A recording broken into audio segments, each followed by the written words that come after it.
Is there complication? Complication कोई नहीं है, लड़की है तो।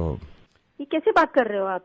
ऐसा तुम पहले नहीं हो। लड़की है तुमको समझ में नहीं आ रही बात है? अबॉर्शन करा दूंगा। लड़का चाहिए होगा आपको? नहीं, लड़का नहीं, लड़की ही चाहिए थी। तो फिर क्यों करा रहे हो अबॉर्शन? क्योंकि रेप हो जाएगा इसका। डॉक्टर, मैं ये नहीं चाहता कि इसका रेप हो जाए। I am so sorry doctor, मैं नवेद बोल रहा हूँ रेडियो मिर्ची से, और मुझे मालूम है कि आपके पास कॉल्स आती होंगी, लेकिन उनकी वजह यही होती होगी कि मैं दहेज नहीं दे सकता या मैं लड़की को पढ़ा नहीं सकता। लेकिन अब कॉल्स आया करेंगी और वजह ये हुआ करेगी डॉक्टर कि मैं अपनी बच्ची को पैदा नहीं होने देना चाहता क्योंकि इसका रेप हो सकता है। दिल्ली में 8 महीने की बच्ची का रेप हुआ। 8 महीने की बच्ची होती कितनी, अगर वो तंदुरुस्त ना हो, इंसान के एक हाथ में आ जाती है। उसका रेप हुआ है। I'm sorry, मैंने आपका वक्त भी ले लिया, लेकिन मैं बताना चाह रहा हूं सबको कि ये होने लगेगा, वरना इस चीज को बंद करवा दो। मेरी समझ में नहीं आता, ये स्लोगन देखने के बाद लोग खुश हो जाते हैं, बेटी बचाओ बेटी पढ़ाओ।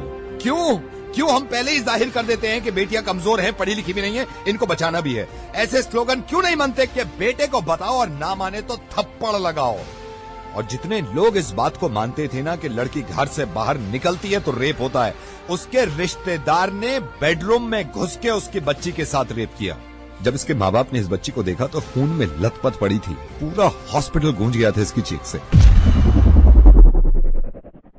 और हिंदू मुस्लिम, आप करते रहिए अपना काम एक दूसरे को बुरा भला कहने में और जुलूस निकाल के एक दूसरे को मारने में। अगर शर्म है ना थोड़ी सी, तो इनसे ज्यादा खतरनाक जो हमारे मुल्क में हो रहा है कि बच्चियों के रेप जो करते हैं, उन जानवरों को जाके सबक सिखाओ, इतनी भीड़ ले जाकर। और कोई बताने की जरूरत नहीं है किसी को कि लड़कियां किसी से कम नहीं होती। जब आप किसी को ये बताते हैं कि लड़कियां किसी से कम नहीं है, इसका मतलब यह है कि कहीं ना कहीं पहले से ही दिमाग में हमने ठूस रखा है कि लड़कियां कम होती है। 100 करोड़ की आबादी में अगर एक इंसान भी मेरी आवाज सुन रहा है ना, और इसको ये लगता है कि लड़कियां देर रात घर से बाहर निकलती हैं तो रेप होते हैं, तो मुझसे बात कर ले। मैं कसम खा रहा हूं, अगर उसने मुझे हरा दिया इस चीज में तो जिंदगी में कभी रेडियो पे नहीं आऊंगा और अपनी आवाज नहीं सुनाऊंगा।